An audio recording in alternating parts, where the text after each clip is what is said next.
I think we all know if you have gender reassignment and sex as two distinct categories in the Equality Act that they don't overlap. It would be nonsensical for them to overlap in any way, shape or form. There's a lady that spoke at Let Women Speak, and when she had breast cancer, she couldn't have paid leave for reconstructive surgery.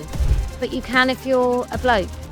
I've got no time to try and find a female way of saying something that just needs to be said. Like, he's a man, that needs to be said, he's a man. That's it. You say it, you break the spell, move on. How on earth are you going to solve what's happening to women in Afghanistan? You've just got to hope, against hope really, that the men in those sorts of countries actually begin to see women as human. We have a duty over here to stop it happening here.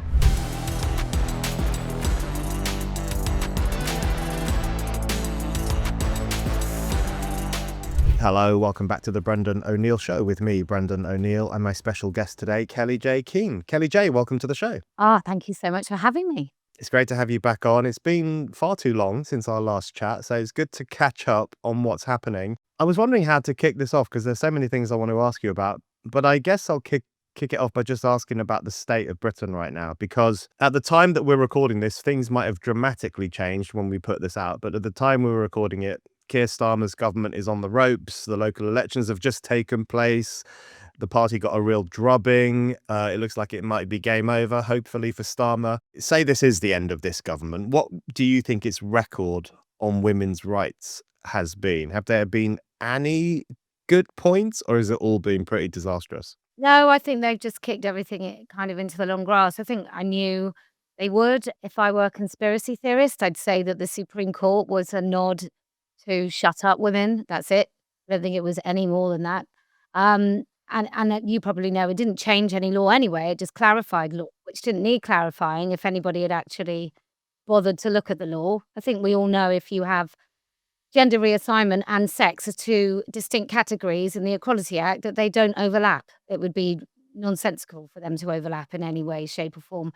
And just, I think more broadly, or even more dire actually, to the existential threat of not really knowing what a woman is what's happened to the hundreds of thousands of victims of grooming gangs. I think all governments over the last sort of 5 to 7 decades can't sort of feel any sense of pride or achievement when so many girls have just been left in such a despicable state with the state's hand. You know, just not even just turning a blind eye, but often actually helping the perpetrators. So, yeah, pretty dire. Pretty dire, but we've got to be realistic about these things. I mean, I was thinking about it before our conversation, and I was thinking, if you look at what, not just this government of the past 2 years, but as you say, quite a few governments, what they've done in relation to the trans issue, the rape gang scandal, and also just letting hundreds of men cross our borders every single week, making no effort to stop that and actually giving them hotels to stay in where, as we know, there have been a spike in really horrific assaults of women and girls. If you look at those three things in particular, it really is a shoddy record. We can get into each of them individually and see where the land lies, but what underpins that kind of extraordinarily cavalier approach to the safety of women and girls? Is it just cowardice?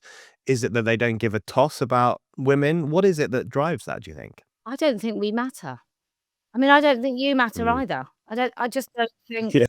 I just don't think anybody genuinely cares about the plight of people that they all had the audacity to clap for during a lockdown. I think nothing else makes any sense, does it? You can't care about any single individual in this country and have an education system that's kind of nosedived into obscurity over the last 2 decades. And this sort of idea of discipline doesn't really exist, and social sort of cohesion with manners and respect and so on. All of those things have left. And years ago, when I started on this journey, I met a woman who was definitely very much on the right. And she was sort of talking about this Marxism and this takeover. And I'm like, well, you know, if I was a betting woman and I looked at realistically what's happened and the globalist agenda, I can't think of a better explanation alongside sort of currency, and that the game realistically for people in power, the people that we don't even know their names, is currency. Yeah. Okay. Well, let's dig into the consequences of, I think you quite aptly describe as a globalist agenda. We can come on to the question of borders and safety and security in a moment.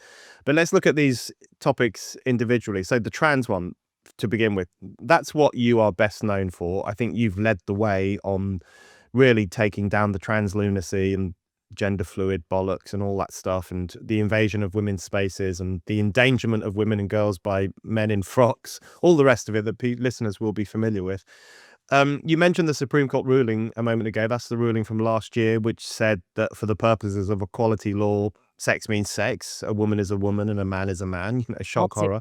Mm. Um, it's interesting to hear you say that you don't think that's had much of an impact, or it might even be just a bit of red meat thrown to women to get them to, pipe down. Why do you think that might be? Is it because the culture in the country is still riddled with trans ideology, that actually dismantling it is going to be a lot harder than just a judgment from some Supreme Court justices? Yeah, basically. So I just want to draw a clear distinction between the achievement of for Women's Scot to take the Scottish Government to court and then get it all the way into the Supreme Court. I think that's phenomenal.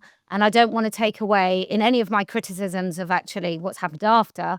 I don't want to take anything away from their achievement because I think it's beyond, it's amazing. However, I think it was just a bit of a bone, and so people that were unsure, that were waiting for some sort of get out of jail free, don't wanna be sued by trans activists, those people that were desperate for something, they got it in the Supreme Court ruling, and then they could implement it and sort of say, "My hands are tied, you can't use that toilet anymore, John." So they got what they wanted, and then you have the women's sector and the NGOs and the charities, and the NHS, which at this point, I'm thinking, "Is that an NGO?" It feels like an NGO. Feels like I mean, I've just had an experience with my daughter who's really seriously unwell before Christmas, and the NHS is broken beyond repair. I mean, we need to privatise it as a matter of urgency. That's my very, hot take. We can't go on like this. It's ridiculous. It's shameful. Um, so I've come across women's sector in particular, women that have basically get paid a fat salary in jobs that were carved out by feminists of like 70s and 80s, who carved out this whole industry of victimhood for women. And I use that pejoratively and also, quite seriously, that is what they did. And quite rightly, they should have. And then all these women are on fat salaries and apparently don't know that women don't have penises and couldn't care less that some women will be excluded. And it feels like the whole sector, which I found in myself in this sort of women's movement, dealing with women, is there's a lot of women that feel that they've achieved something if they've made some friends in activism. And I feel like that's kind of the women's sector feels like a big fat club. It is astonishing, the number of feminists who it turned out don't even know what a woman is. I mean, that has been one of the most shocking things of recent years in all of politics. Suddenly I was being accosted by feminists who a few years ago would have told me that I'm anti-women because I criticized the Me Too crusade or whatever it might have been. Now turning around to me and saying I'm transphobic because I say women don't have penises. I mean, it is astonishing the number of feminists who actually didn't know who these people were that they were supposedly fighting for, which was women. But one thing that has changed, I think, if we leave aside the Supreme Court impact, there does seem to be a lot more normal people saying, what the hell is going on? What do you mean that nurses in Darlington are being forced to change with some weirdo in his boxer shorts? What do you mean men were going into changing rooms at swimming pools and getting undressed in front of girls? There is a lot of commonsensical alarm at that. Do you think, and you have played a role in stoking that commonsensical alarm, do you think that's getting stronger? Do you think there's more of a reaction amongst the public? Can that be harnessed, do you think? Yeah, I think it's not a sideshow anymore. It's impacting people, and they've heard about their grandkids at school or somebody at work, or they've sort of seen that maybe pronouns have come and gone now. That seems to have been like a passing fad, but more and more people have been touched by it. And I don't think we can I don't know the last time we talked, but J.K. Rowling has obviously had an incredible impact because everything she utters on this topic gets into the newspapers. And then people I talk to, quite rightly, they talk about Sandy Peggy and they talk about the Darlington nurses because despite the fact that what we know about the NHS, those sort of age nurses, those women in their 40s, they're the backbone of the NHS. They're the ones that nursed us through our pregnancies and our delivering our babies. We have a lot of trust in those women. And if those women are saying that something's wrong, then there's something gravely wrong.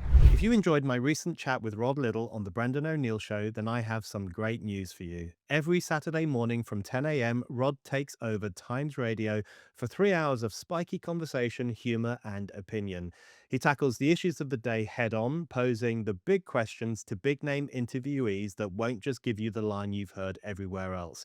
And it's not all heavy lifting. You'll also get music recommendations from leading artists, plus the weekly TV review that tells you exactly what to watch and what to avoid. Join Rod Little on Times Radio Saturdays from 10 a.m. to 1 p.m. on digital radio, on your smart speaker, or by downloading the free Times Radio app. Yeah, I think that's right. I think when perfectly normal nurses speak out and say, why are we being treated like this, that does get people's attention. What's your overview of the trans question? Because I sometimes find it hard to read because, as you say, the pronouns fad seems to have come and gone. Lots of people have deleted their pronouns now from their email signatures. I often see that there is less uptake amongst young people off the kind of post-gender idea. I've read a few things that have said that fewer young people are now wanting to change gender supposedly, or calling them themselves they thems. That seems to have waned a little bit too. And as we say, there is this outrage amongst normal people about how women have been treated. Do you think trans is on the back foot, or is it still there lurking in the background ready to pounce again at some point? I think there's a dangerous number of very, very well-connected, powerful activists. And in every workplace, once you've got an activist, you've got a broken workplace because they are tyrannical in what they want to make other people do and say and feel. So I think employers are probably getting fed up with trans activism. I mean, I've said some quite extreme comments on this, but truthful, that I know far too many people who would never tell you, but won't employ trans activists or people that with a trans identity, whatever those people are, people who dress up for work. They won't employ them because they're too much trouble. I think it might be the Ministry of Defence. There's a lady that spoke at Let Women Speak, and when she had breast cancer, she couldn't have time paid leave for reconstructive surgery. But you can if you're a bloke having breast implants, you can have time off for gender affirming surgery. So once you've got that sort of thing, you've both got the activists, which makes the workplace difficult, but you've also got the other people that work with that person that like, never again. Let's not have another one of those in the team. I've heard similar stories actually and people will say it's transphobic, it's discrimination, but the truth is that this is an activist class that behaves in a sometimes quite disruptive way, if we want to put it politely, in terms of needing constant flattery of their made-up identity, and that's going to be exhausting for anyone. In relation to women's spaces, I mean, I guess this is just a practical question of what the Supreme Court ruling might mean. Does it mean that women's spaces are now secure and safe from blokes who claim to be women? Is it that simple? I mean, I know there are still spaces and there are still workplaces, including public sector bodies, that are allowing men to go into places where they don't belong. But do you think we're on the road now to the restoration of women-only spaces, or will it take more than the Supreme Court ruling for that? I think somebody needs to be sued into oblivion. That's what I think needs to happen. Right. I'd like to do a school. That would be really good because so I was getting my nails done because I'm that sort of woman, and I was sat next to this lady, and I like to sort of peek places where I go and say things, and just test it, and usually you can start with, "Oh, isn't the council terrible? Have you heard about the unisex toilets?" So I sort of edged my way in, and it was this woman who was a deputy head of a local school, and she boasted that in their school, they consulted the teenage children about what toilets they would like, and now they had unisex in each year group, and I just thought it was so the children had their say, and I was like, "Have you met teenagers? Like, what made you think that teenagers would be a good judge of what was good for them?" For a start, girls would just go along with whatever's gonna make them popular and sort of, no abrasion socially, and boys don't really care. They're probably not gonna answer at all, and they probably do care actually whether or not they're in unisex toilets and they've got to go to the toilet next to a girl. Um, but anyway, she was very proud. So I think we're really gonna need some brave people to start taking on at their school and then seeing it right through to the bitter end and make schools change their policies. And I think once those children understand that they have a legal right, and the school has a legal obligation to provide single-sex spaces, not sharing sinks with boys, but single sex spaces to, go to the toilet, wash and dry your hands. That has to be single sex, so it can be fully enclosed or it can be a single sex, space with a sort of external door. Um, Once that happens, then they will expect that right the way through, college, university, and work. But at the moment, we've groomed an entire society into accepting these things, um, and that your discomfort doesn't matter. So, that's what I would like to see. Or maybe one women's sector, one women's charity that has been, with someone on about sort of between 90 and 150,000 to run a charity and not actually understand single sex. It's really interesting to hear you say that we might just need to see someone sued into oblivion, because that is often how things change when people recognize there are consequences for sacrificing the rights of women and girls to this weird ideology. It made me think about some cases that are starting in the US in terms of doctors being sued for mutilating young people, for putting them on drugs that they shouldn't have been put on. In some cases, even for the removal of body parts. I think in parts of America, you will know this more than I do. You've spoken on this in the US a few times. I think in some parts of America, you can even remove body parts from quite young people, like teenagers, whereas in the UK the rules are a bit stricter. In the UK, you can only chemically castrate boys rather than physically castrate them. Um, do you think here in the UK, as well as hopefully more of it in America, we're going to see some pushback from people who had this stuff done to them by doctors who were, completely blowing up the Hippocratic Oath, which says first do no harm, and they were doing great harm? Do you think that's one area where we might see some kind of legal consequences? I think it's a bit tricky because we're not actually cutting off anybody's body parts until they're 18, which I think is a real like, that there's no question that that's an ultimate harm. I don't care if the person's, like, 25 and older, I think you're allowed to mutilate your body, but under 25, I don't think you should, and also, I think if you're not cutting off someone's healthy limb, that I don't see why a breast is any different. Um, but yeah, and I mean, America's totally insane. I spoke to a lady the other day who's actually had some real success in Colorado, and in Colorado, your age of medical consent, i.e., you can consent to something without your parents consenting, is 12.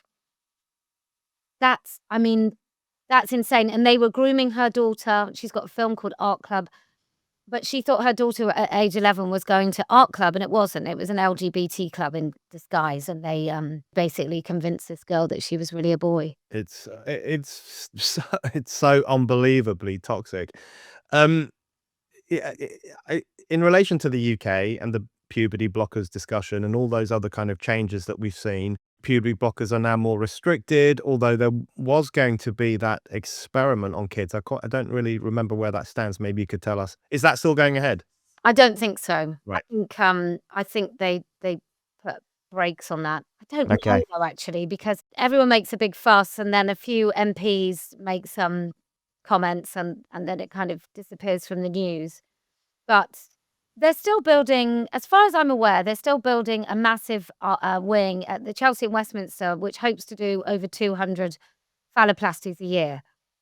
So, I don't think it's going away, and I think that's driven by doctors who then can do NHS stuff they get the ward open, and then they can make an absolute killing, pardon the pun, on private appointments and surgeries. The thing that worries me is, even though it does feel, I'm quite a lay observer of this stuff. I'm not in the thick of it in the way that you and other campaigners are. But it does feel to me that it's the trans lunacy is withering and waning. But I always worry that it could come back, because the fact that society found itself in the grip of this hysteria, and by society, I mean pretty much the whole of polite society for years went along with the idea that a man can become a woman, went along with pronouns. Keir Starmer said some women have a penis and some don't. We still have Zach Polanski saying that today. And his co-deputy leader, Rachel Millward, on Question Time recently couldn't even answer the question whether a woman has a penis. So it is still there, and the speed and intensity with which society fell for this bullshit means that it's entirely possible, I guess, that it could happen again. So how do we get on our guard against this? I mean, take the example of women with penises. When will that idea disappear, do you think? Probably along with the caliphate. I don't know. When when we're all under Islamic regime rule, we'll suddenly have an epiphany that, oh, maybe there are two sexes. Which one is the woman? Well, it's the one you can't see. So, I'm ever hopeful that one tyranny will be replaced with another if we're not really, really careful. But, as far as the Greens go, I mean, I can they last? I don't know. I think they might implode. Yeah, will it come back? I think it's gonna be replaced with something else, Mm. utter lunacy as well, and I think you and I are similarly, alarmed by the rise in, Islamism or, Islam, as one might call it, in the United Kingdom, and all of that comes with it, and Keir Starmer and his opposition to free speech and, there's this is all part of the grooming. Like, maybe we couldn't have all our free speech completely erased if we weren't forced to say things like women have penises.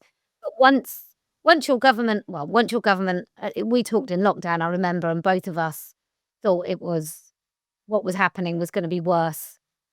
What the government was making us do was gonna be worse than anything that would have happened had it not locked us in our homes. But we got locked in our homes. We clapped for, key workers who apparently we hate now because 'cause they're all gammon. We said that children could be born in the wrong sex. So, we're being groomed into something and being offered up to something very deadly, I think. Yeah, I think that's right. I want to come back to the Islam question in a moment and the Greens, because I'm desperate to hear your views on this in a bit more detail. But I just want to ask you one more thing, which is about the state of turfdom, I guess, and the kind of the turf world. Um, because I think it's done a lot of great work, especially Let Women Speak. And some listeners will remember the feral mob of misogynists that attacked you in New Zealand a few years ago, um, simply because you want women to have the right to speak in public. And a lot of your gatherings have been either attacked or protested against by mobs of, porn-addled Antifa men in their stupid masks. So it is, it's whether this thing goes away or not, it is worth remembering just the extent of the violent misogyny that was inflicted on women like you. Um, Other TERFs, and using that in the kind of reclaimed sense of that word, other gender critical women see you as a bit too populist, a bit too abrasive, too provocative. Well, I'm sure words you've heard many times. They prefer to do things a bit more politely. Also, I've noticed some of them are happy to talk about the misogyny of the trans movement, but are much more reluctant to talk about the misogyny in Islamism and coming up from certain sections of society and so on. They think it's racist to talk about that.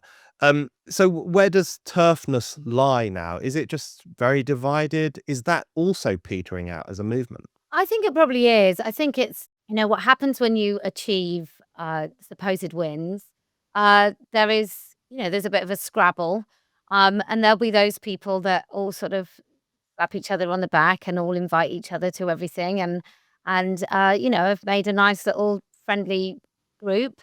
And that's great. It's not something that I really want to be part of. You've got people that have organised, that have got professional sort of human rights organisations, and they have a duty and obligation to the Equality Act and other areas where they're restricted on what they can say, and they think that's a good enough, that's a good compromise for the achievement and the place that they think they want to go and how they want to get there. So, good luck to them. Um, I think everyone's doing things in their own way, but I created Let Women Speak, and it became the thing that I'm very, very proud of. And that was because I've never been one for thinking that someone's more of an expert on any woman's life above themselves. So, and to be honest, I get a bit annoyed when people like whine about stuff, and I'm just like, well, just do it, just say it, like, just. I mean, it might be why I don't have like hundreds of hundreds of friends. I've got no time to try and find a female way of saying something that just needs to be said. Like, he's a man, that needs to be said. He's a man. That's it. You say it, you break the spell, you move on. And so that's what I've always wanted to do. So I created a space where women say the unsayable. And I think that that has a really massive impact on this country and beyond. Australia, New Zealand, America, in all of those countries, I think I've made quite a difference to the way that they talked about this issue. Um, and Brazil and other countries that I visited. Um, so now I feel it's my duty to take that into another place. I talked about Islam long before I ever talked about men in women's spaces because I didn't really know that was happening. And then I had to like park that because you have to be really single issue to get anything done. And now I just want to use the goodwill that I've managed to create, gather, steal, um, and talk about other unsayable things. I think that's something I simply must do. Uh, and the rest of them, like, I've always been a little bit ahead of the game because I do say things because I don't wanna make friends with anyone. I don't want anyone to go, "Oh, she's so nice. She's like the nicest person I've ever met. She's cooperative and nice." I just want someone to leave a conversation knowing that, in fact, I don't really care how they leave the conversation. I just wanna be able to speak the truth so I can live with myself. Yeah. Really matter how that lands. You damn well know that if you speak the truth to someone, there's very little they can do, to misinterpret it if you talk in very short sentences. You are nice, though. I think that might be your dirty secret. Well, I'll expose it to the world one day. Yeah, okay. Well, let's talk a little bit about the Islam question because you were called Islamophobic years ago, I recall, when I think one of the reasons you got disinvited from some TERF gathering was because of your supposed Islamophobia. So you have been talking about these problems for a long time. Let's kick off, I guess, just let's look at the Green Party a little bit, because that is such a wonderful example of the lunacy of our time. So on the one hand, you have Zach Polanski and Hannah Spencer dancing, gyrating on stage with half-naked homosexual men wearing leather chaps on, whatever. And then you've got on the other side of the party, Mothin Ali and lots of other people from the Muslim community who obviously disapprove of that kind of thing, obviously know what a woman is, because a woman is the person who covers her face and lives in shame and isn't allowed in certain parts of the mosque. How do you see those contradictions in the Green Party? And as you said earlier, do you think it can survive these contradictions? I think it's gonna be totally swallowed by by Muslims. I mean, I try not to say Islamism and Islam, like, we are talking about human beings that follow an ideology. I think we are allowed to say that people who we can collectively say about people who follow an ideology where millions upon millions of them believe that the Prophet married a 6-year-old. I think we can say that they have a coherent kind of groupthink that we can categorize. So I think that if I was a good Muslim, I would see the Green Party as a way to gain political power in this country and kind of build it up like a game of Risk. And I'd be collecting all these kind of um, groups that think they're voting for something else, and I can use the brownness of Muslims to convince them that this is an anti-racist kind of position, and that any criticism of my religion is racist. I wouldn't even bother with Islamophobia, to be honest. I'd just stick to racism because that's so powerful. And that's what I would do, because if I'm a good Muslim, I believe that all people on earth should be Muslim and should follow Allah and should be governed by Sharia law and all those things. Like, it's not, I don't think that's an unfair thing to say, that that's what people of all religions want. They would prefer that people convert to their religion because that is the closest thing to being with God. Um, it's just that Islam has this kind of unfortunate reputation of killing people if they don't. Yeah, and I guess the other difference is that Islam still believes this stuff, whereas if you look at Christianity in England, I mean, what does the Church of England believe these days? Not very much at all.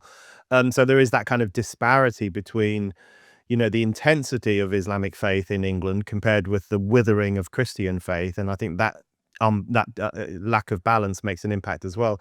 Um, One thing that you've drawn attention to on some of your recent gatherings is the problem of face coverings in the Muslim community, burqas, niqabs, and so on. And you have quite provocatively, I think you wore one and then ripped it off, or yeah, so I did. take off your face covering is basically the slogan. Unmask yourselves. Free your Um, face. yeah, free your face, right. Yeah, and it's such an interesting topic because I used to be against banning the burqa because I thought it would make these women's lives even harder because their husbands just wouldn't let them leave the house. Um, I'm now much more coming around to it because I just think it is such a hostile act towards democracy, towards the public realm, towards other Brits, if you're walking around and hiding your face. So I'm now much more in favor of it, I think, as an extreme measure to try and tackle some of the problems we face. But there is a reluctance amongst quite a few feminists to talk about the problem of women walking around, and I see them all the time, women wearing sackcloths covered from head to toe on the streets of London, and you would think feminists would be a bit more alarmed about that. What what do you think? How do you explain that reluctance to talk about these problems? A very good friend of mine who is a super feminist, um, she doesn't like, she sort of says that it's also telling women what to do and we shouldn't do that. And I don't mind actually telling women what to do. Um, Likewise, well, I tell a woman not to go into prostitution, right? And someone might say, "Oh, her body, her choice, it's empowered." No, actually, when you do that, you harm all women. And I think the same with covering one's face. And and I agree that for some women, they've genuinely thought that a big FU to the West is to wear this face covering and make themselves, not part of our culture. Um, but when I did, so I went to Speaker's Corner, and it was just off the cuff, which happens with me, that don't wanna be, immodest, but, sometimes I do say the right thing at the right time, and this was one of them, and I just walked past these 2 young women, I said, "Free your faces, ladies. Liberate yourselves, free your faces." Now, I wouldn't have said that if those women had been, they had an air about that this particular act was a political act, this in their face. Now, that went viral across the Middle East. So then I got hundreds, and I've published them on my website, of messages from women across the Middle East. Some of them had set up a Twitter account so they could quickly send me a message and then delete their account because they would get in trouble. And it was incredibly moving. And there were women that said, "I don't even know what day it is. I never leave the house. I have to look at the calendar because every single day is exactly the same.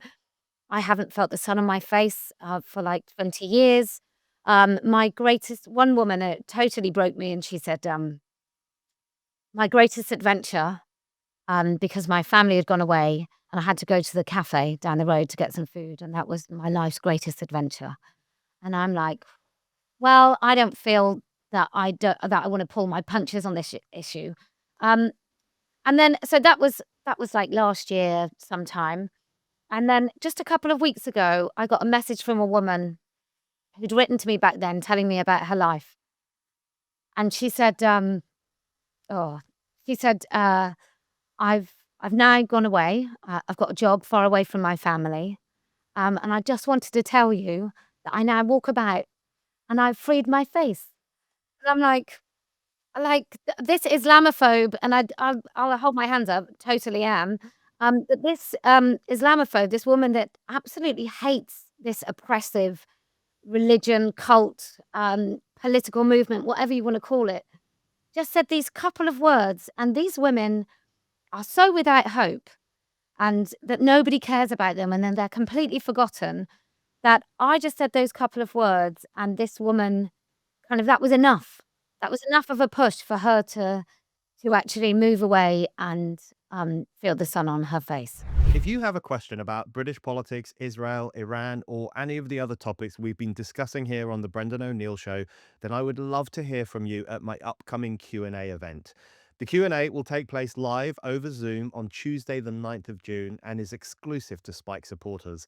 That means if you're already a supporter, you can sign up for your free ticket right now by clicking the link below. And if you're not yet a supporter, why not become one right now? Follow the link in the description and get yourself access to exclusive or discounted tickets to all our events, plus unlimited access to the Spiked website. I hope as many of you as possible will join me at the live Q&A next month, and I look forward to answering all your questions there. See you then. I mean, yeah, it's an amazing impact. And when you or your correspondents put it like that, not feeling the sun on their face, really brings home to you the fact that these are women who are effectively prisoners. You know, they are not allowed to experience the outside world in the way that everyone else is. They have to be completely cloaked. Um, so on the question of, when we look at Afghanistan, where life is getting worse and worse for women, and of course, even supposedly more moderate countries like Saudi Arabia and particularly Iran, where women have been killed for wanting to free their face or to free their hair, there is that silence amongst Western feminists. Now, you have to say not all feminists, because otherwise, because it's true, it's not all feminists. Some have spoken out. Some have said, why the hell aren't we acting on this? But there is a reluctance, there's a notable reluctance to talk about the problem of Islam in relation to its impact on women's lives. Is that just cowardice? And these will often be, women in the West who consider themselves progressive. They're probably atheists. They would probably be quite dismissive of Christian fundamentalism, whatever. But when it comes to this question, they do pull their punches. What do you think is behind that? Because I think racism is the worst thing that anyone can kind of throw at you. "Oh, you're a racist." I mean, I think you have to embrace it. I don't wanna, repeat Steve Bannon, but it's like, if you haven't been called a racist, like, have you spoken about anything of value at all for the last 10 years? Probably not. But for some people, it's still really, really powerful, and it's also utter bull. It's simply not true.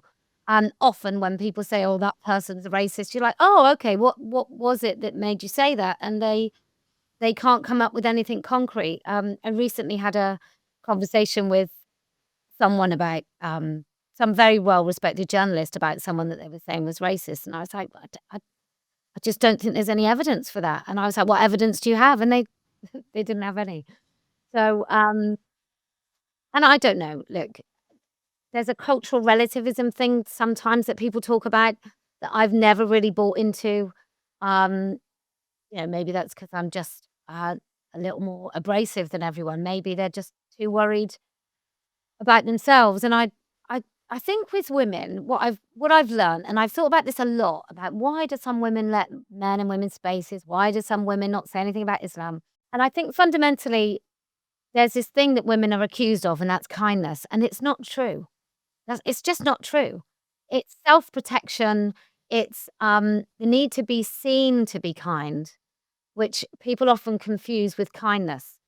That it's, and you get it, like, right throughout, this whole movement that I was or am a part of, that there's a lot of women that would rather be thought of well than speak truthfully about things that happen. But I think actually also there's another thing, which is, how on earth are you gonna solve what's happening to women in Afghanistan? Like, how? The only way that countries like that are gonna change is from within, and you've just gotta hope against hope really, that the men in those sorts of countries actually begin to see women as human. I don't know how that could happen, but we have a duty over here to stop it happening here. Then maybe we can be the beacon for other countries to follow suit. Yeah, I'm sure people do feel like that, overwhelmed by a situation like Afghanistan and completely bewildered as to what they might do about it. But the thing that's striking nonetheless is the fact that if you do say something about it, like you Kellie-Jay Keen don't think you are going to liberate Afghan women, unfortunately, but you still want to say something about it. But you will be accused of racism and bigotry and Islamophobia. It's psychotic. And, what could be more racist than thinking, leave them to it. Let those women suffer this industrial scale misogyny and abuse because it's too bigoted to criticize their culture. I mean, that seems to me to be really racist, just writing off a whole group of women because we can't face criticizing their culture. So you mentioned there making sure it doesn't happen here. And I did want to come on to the issue of our broken borders and the fact that very significant numbers of people arrive here illegally every week and then quite quickly move into normal local communities. Um, that's another issue that people are reluctant to talk about. And I'm not just talking about feminists here, I'm talking about all sorts of people are reluctant to talk about how much of a problem this is.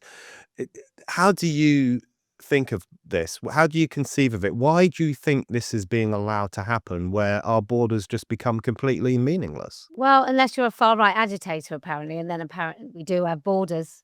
So, um, I feel like such a conspiracy theorist, but I'm going to say it anyway. Um, so there's this whole theory about currency and about GDP and about as long as we're spending money, nobody really cares who spends the money, how much money you've got, how crap your life is, how unsafe your towns are. Nobody really cares. Those would be the people like funding the NGOs that help these doctors and engineers make it over to our towns and cities. I recently put an FOI in with my council. Now, I live in quite a small town. We've got 152 HMOs. Now, some of the it's not a university town. There's no further education. There's no kind of. It's not like it's got a buoyant job market. So it's certainly not for people moving to do kind of work. There's also a notable uptick in people coming over on carers visas. Um, and I'm I've tried to work out why that is, like, why we have so much more care now and everyone's poorer. Like, when I was young, nobody went to daycare. Like, I didn't know anybody that went to nursery before they went to school. They stayed home with their mums who might or grannies or whatever. But we didn't have nurseries, daycare, breakfast clubs, after school clubs. Like, none of those things existed, and yet people weren't poorer. So that's a conundrum, which I think partly it's got to do with the 1992 um, single person tax codes, which meant like my mum always worked because we didn't have any money, but there were people just a little bit better off than us where women did stay home. And loads of women did part-time work. But anyway, that's far too big a topic. Um, but it has to be on purpose, doesn't it? Like it can't be not on purpose, and some of the camps I've seen in sort of Wales and Ireland, where they're building they almost look like barracks. Um, I mean, would it shock you if in 30 years we woke up and there was, like, armies within? 'Cause we're it feels like it's that dystopian, it feels like that far removed, and you're not allowed to notice it. So I'm not allowed to notice that now there are men in my town centre, which is mostly charity shops and cash for gold anyway, and now vape shops and, we've got about 500 barbers per person. Um, and I'm not really supposed to notice that there's a Kurdish barbers with 8 blokes that just stand outside watching the schoolgirls walk home. Um, and then on the feminist issue, uh, you've got you're not allowed to say that those specific men, where there are babies on like baby girls, like mass femicide in their countries and Pakistan, for example, 9 out of 10 street children in Pakistan have been raped. You're supposed to pretend that they're the same men as our men. And there's no cultural difference, and we're just being racist. And I just refuse. I'm just not going to say it. And I think more than anything, what we're doing now is we are genuinely going to create racists, like not just people that object to proper things that they should, but I mean people that see someone brown and just instantly assume that that is an enemy, because I think that's almost what the government wants. It's an incredibly volatile moment, and the thing that I find quite infuriating is that you have these kinds of middle class journalists and politicians who would never in a million years send their 15-year-old daughter to Kabul or Kandahar because they know that's a country awash with violent misogyny. And yet they will quite happily let young men from that country, Afghanistan, into the UK and then put them in a hotel on a street where there are lots of 15-year-old girls, 16-year-old girls, but because they're working class or because they live in small towns, they don't matter. So that reckless endangerment of a section of society in order just to avoid having an honest discussion, I find really repulsive. What is a way to push back against this? So, for example, if we look at Let Women Speak, do you envision a situation where you've protested in Speaker's Corner for many years about the trans nonsense? You've had your Free Your Face campaign. Could you see Let Women Speak organising events outside migrant hotels? Because, of course, we've seen working class women and girls protesting outside migrant hotels. Do you think that's the next step for you? What do you think you can do to push back against some of this stuff? Well, we don't really do protests at Let Women Speak. We just create spaces for women Yeah. to speak. So we're kind of moving and shifting into that kind of, rather than having a microphone and um, shouting. I want to do sit down behind, like in public, sit down behind a table conversations, and it's going to be called Great British Roadshow because that's just a great name. Um, but the next Let Women Speak, the next big one. Oh, the other thing I'm doing as well is bringing back cultural traditions. So my children's schools, for example, they didn't do the nativity past the age of 7. And so I'm an atheist. I'm a gold star atheist, never believed in God. However, I think I was lucky that I was in a country that was predominantly Christian when I was growing up. So I want to bring back some of these traditions and maybe like a secular Christianity almost, where there's a tradition. Like we keep our traditions, because if you haven't got any traditions, then people can just replace them because there's nothing even to replace. So we're going to Whitechapel to do a Let Women Speak. And that was because those couple of preachers got moved on. And we keep being told there's no-go areas. And we all know there are plenty of no-go areas for white women, plenty of no-go areas for Jews. In fact, there's pretty much endless no-go areas for Jews. The same for white women, the same for young girls, and then more broadly for just people, just normal people who aren't Muslim. So I want to go and do Whitechapel. I've also started doing school hymns at Marble Arch. And then I go and we do these school hymns, and it's so bizarre, Brendan, but like, so we did these school hymns, and then we went into Speaker's Corner, and there's a guy called Brother Wendell who does Tommy Robinson's channel, but he was there, and he said, "Oh, what have you been doing?" And I said, "Oh, well, we just did this hymn." And he goes, "Which hymn?" And then we sing something that we all sang at infant and junior school. And he knew every word, just like all the rest of us. And everyone's like, "Give me oil in my," and everyone's like singing along. And so I feel that that's something, if we're gonna solve something, it can't all be, "I don't like that. That's awful, that's dreadful." You have to give people something. And I think, bringing back some of those nostalgic things, that singing together, in an assembly, kind of that was the glue of the school. And they don't really do that anymore. And if they do, it's about the fricking climate or some other nonsense. And it's not the right sort of glue. It's not gonna make us a coherent identity, and I think that's what's missing. Kellie-Jay, thank you very much.